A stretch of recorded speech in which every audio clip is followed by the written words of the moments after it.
नमस्कार बच्चों, आप सभी का हिंदी लेसन में बहुत बहुत स्वागत है। बच्चों, आज हमारा जो विषय है वो है पत्र लेखन और यह पत्र लेखन का सेशन अर्थात सत्र 2 है। तो बच्चों, अब तक हमने जो है सत्र पहले में फर्स्ट में यह जाना कि पत्र लेखन किसे कहते हैं। पत्र लेखन एक अपने मनोभाव, अपने विचार को व्यक्त करने का माध्यम है जिसमें हम लोग प्रार्थना, शिकायत, अभिवादन या हाल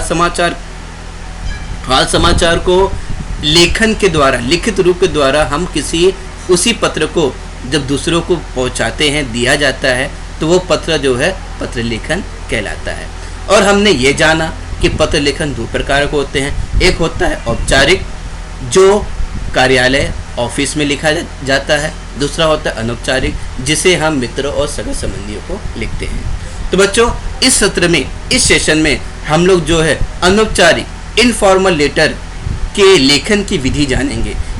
आखिर अनौपचारिक पत्र लेखन कैसे लिखा जाता है, उसका क्या फॉर्मेट है, क्या तरीका है, इस विषय में हम लोग आज के सेशन में जानकारी प्राप्त करेंगे। तो बच्चों, पत्र लेखन विधि, नीचे पत्र लेखन की विधि दी जा रही है। पहला व्यक्तिगत पत्र लेखन विधि। पहले आपको व्यक्तिगत मतलब आपको अपना जो है पर्सनल इंफॉर्मेशन उसे देना होता है, पता तथा तिथि। व्यक्तिगत पत्र लेखन के ऊपर बाईं तरफ, बाईं मतलब लेफ्ट तरफ, पत्र लेखन वाले का नाम, पता तथा तिथि इस प्रकार लिखी जाती है। आपको बाईं तरफ जो आपको यहाँ पर रेड कॉलम में दिया गया है, रेड जो है बॉक्स में दिया गया है, यहाँ पर जो जिसे आप लिख रहे हो उसका जो है नाम, उसका पता और जो है दिनांक लिखना अति आवश्यक है। उसके बाद जो है सेकंड, संबोधन तथा अभिवादन। जब आपका पत्र लेखन स्वयं का परिचय देने के पश्चात पत्र लिखने वाले को संबोधित करके उसका अभिवादन करता है।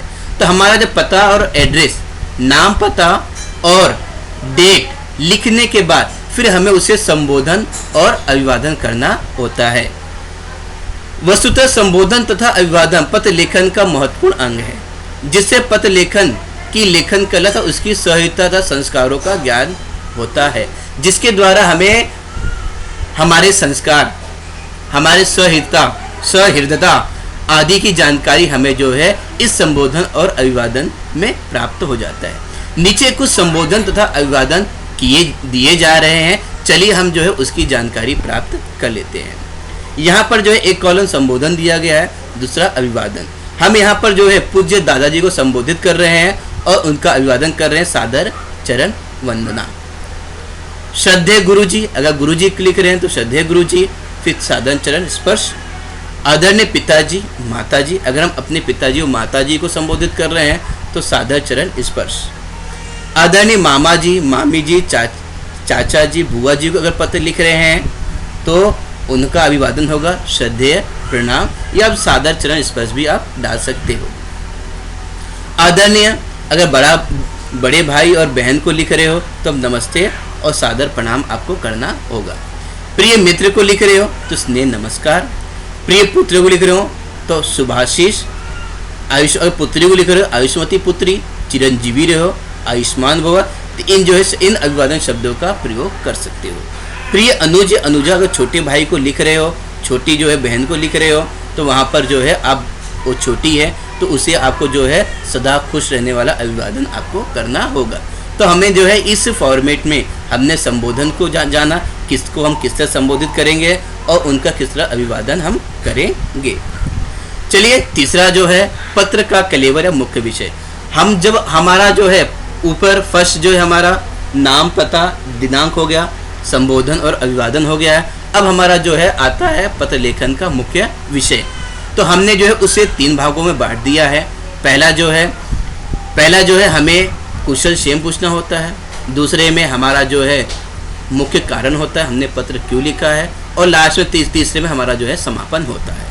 तो चलिए इसको हम समझ लेते हैं। इसमें पत्र लिखने के कारण अत्यंत आत्मीयता पूर्वक लिखा जाता है। पत्र में अनौपचारिकता झलकती है। परिवार के सदस्यों का कुशल क्षेम पूछा जाता है। तत्पश्चात मुख्य विषय का लेखनी छूती है। तो आपको जो है आपका जो मुख्य विषय होता है उसे 3 भागों में लिखना है। पहला कुशल क्षेम पूछना है, दूसरा आपका मुख्य कारण होगा और लास्ट में जो है उसका समापन करना है। कैसे करना है हम लोग आगे इसकी जानकारी प्राप्त करेंगे। समाप्ति में यहाँ पर दिया गया है, विषय के अंत में शुभकामनाओं के साथ प्रत्युत्तर की प्रतीक्षा में शेष शुभ माता पिता को प्रणाम आदि लिख करके हमें जो है तीसरा पैरा जो है समाप्त करने होते हैं। लास्ट में आपका उपसंहार, पत्र के अंत में लिखने वाला अपना नाम बाईं तरफ मतलब लेफ्ट की तरफ लिखना होता है।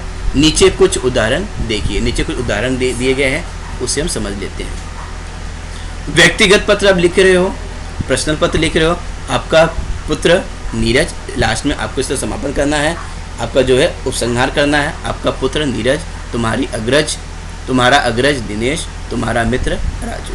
अगर प्रार्थना पत्र आपने लिखा है तो आपका आज्ञाकारी शिष्य नीरज सिंह, आपका आज्ञाकारिणी शिष्या नीलिनी शर्मा।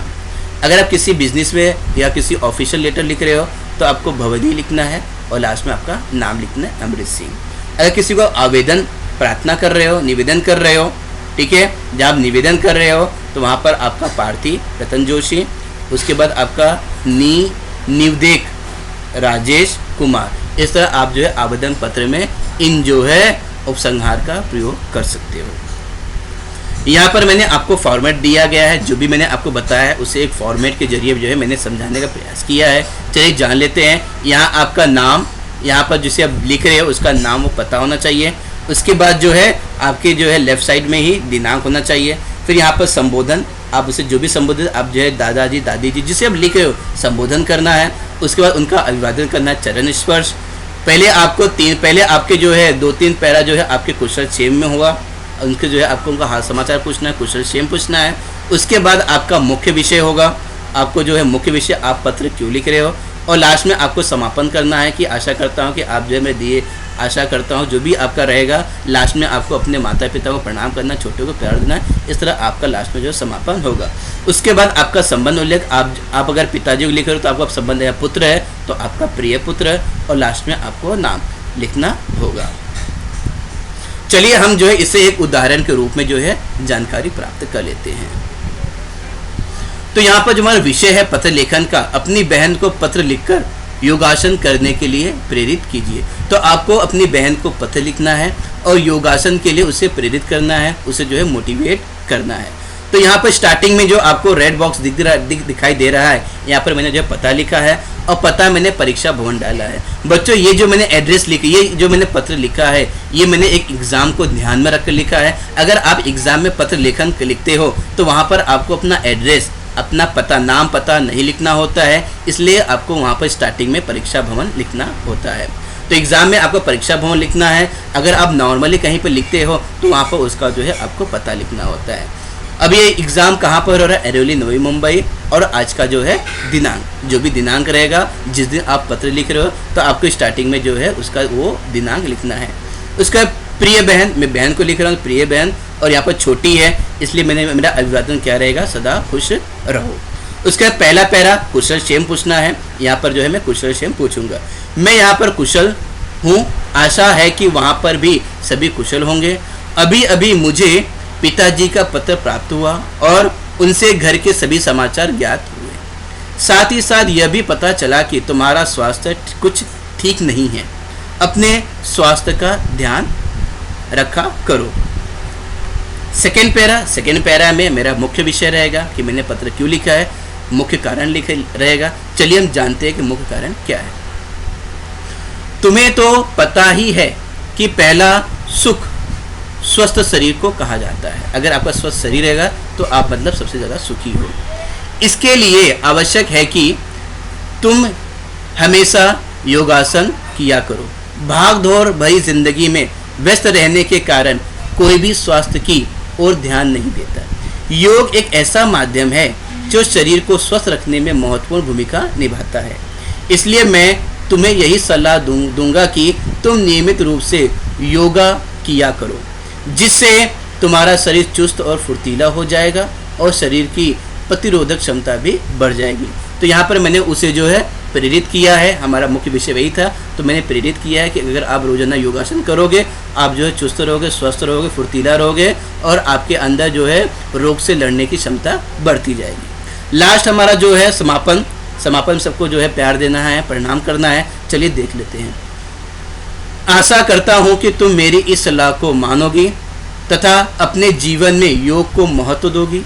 मुझे पूर्ण विश्वास है कि तुम जल्द ही स्वस्थ हो जाओगी। माता पिता को प्रणाम और भाई को मेरा प्यार देना।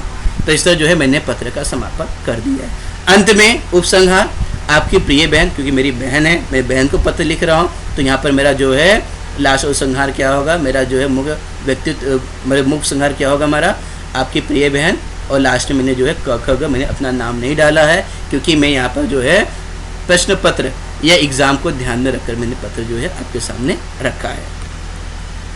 चलिए बच्चों, आशा करता हूँ आपको जो है पत्र लेखन के जो है नियमों को आपको जानकारी प्राप्त हो गई होगी।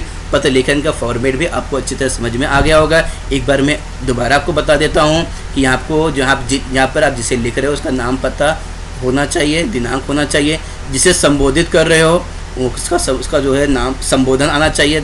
उसके बाद जो है उसका अभिवादन, जो भी आपके वो रिलेशन में लगते हैं, रिश्ते में लगते हैं, उस तरह आपको उसका अभिवादन करना है। पहले पैरा में आपको क्वेश्चन सेम पूछना है, दूसरे में विषय, मुख्य वस्तु, कारण पूछना है और लास्ट में समापन करना है। और उसके बाद आपका जो है संबंध उल्लेख होगा उपसंहार में और लास्ट में आपको अपना नाम लिखना रहेगा। तो इन नियमों को ध्यान में रखकर ही आपको जो है पत्र लेखन करना है।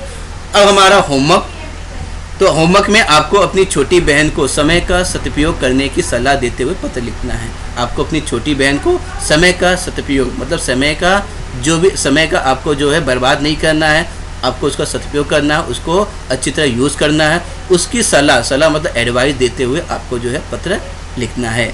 आशा करता हूँ आपको जो है पत्र लिखन के सभी नियमों की जो है जानकारी प्राप्त हो गई होगी।